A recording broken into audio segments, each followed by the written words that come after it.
Umaabot na sa mahigit 10,000 ang bakanteng posisyon sa MBHTE. Ito ang isa sa mga tinalakay sa isinagawang pagdinig ng Committee on Basic, Higher and Technical Education at Finance Budget and Management Committee ngayong araw. Pinag-usapan din ang EDCOM results at delayed salary ng mga guro at iba pang education personnel ng MBHTE. Gayon din ang non-remittance sa GSIS Premium Contribution. Hiningan din ang comprehensive report hinggil sa status at condition ng school facilities sa BARMM ang mga opisyal ng MBHTE. Tinalakay din ang assessment ng educational conditions ng Indigenous Peoples Children sa BARMM. Ilan pa sa mga hinimay ang presentasyon ng current status ng school-less barangays sa buong rehiyon.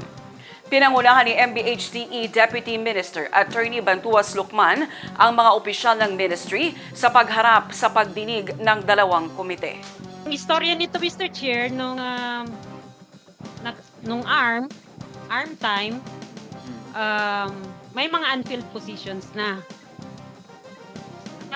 May tatlong ministry or agency na hindi nagalaw ng BOL. That is MBHTE, MSSD, and MOH. So, ibig sabihin, walang na-shake dyan na mga tao. Hindi naalis yung mga tao kasi protected sila ng BOL, unlike the other agencies. So, ngayon, from that time, nung ARM, nag-migrate siya sa BARM,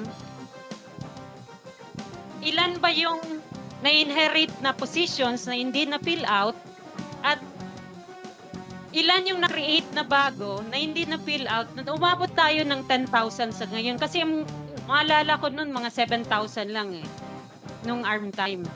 So ngayon 10,000 na. So nag-grow yung unfill out, no? So baka yung mga nag-retire na ay hindi napalitan. So, baka nga walang teacher sa ground. Ang mga teacher natin yung volunteers na hindi pa ninyo gustong i-hire. So, may we seek an explanation on this, Mr. Chair? Siguro, yung mga migration, dahil usong-uso ang teacher's item for sale, pag hindi ka nagbayad, hindi pa migrate. Also yan sa, MBHTE. It's an open secret. Kaya siguro, yung iba hindi na ma-migrate kasi wala silang lagay. Saan sila maglalagay? Kulang-kulang nga yung sweldo nila Utang-utang ng 5-6. Hindi ko alam saan sila kumuha ng kabalang mukha. My God. Ilang beses na itong nag-hearing. Since last year, nung approval ng budget ng dapat pumasok sa isip nyo na paano nyo birahin na ayusin ito. Pero up to this moment, wala pa rin. Hindi ko nga alam saan pa napunta yung legal savings nila Dapat makaswan sila ng plunder.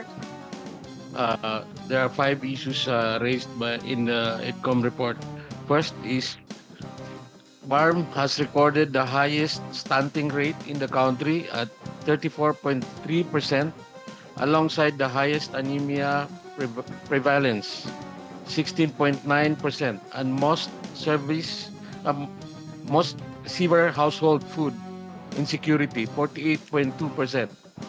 Second, 44% of children aged 3 to 5 in BARM are not enrolled in any ECCD program. Third, teacher education institutions in BARM face regulatory ambiguity. Fourth, Republic Act number 11054 mandates that BARM's education system operates as a subsystem of the national education system, but interpretation remains in question. Number 5, no formal coordination mechanism currently governs the relationship between the MBHTE and DepEd, CHED or TESDA.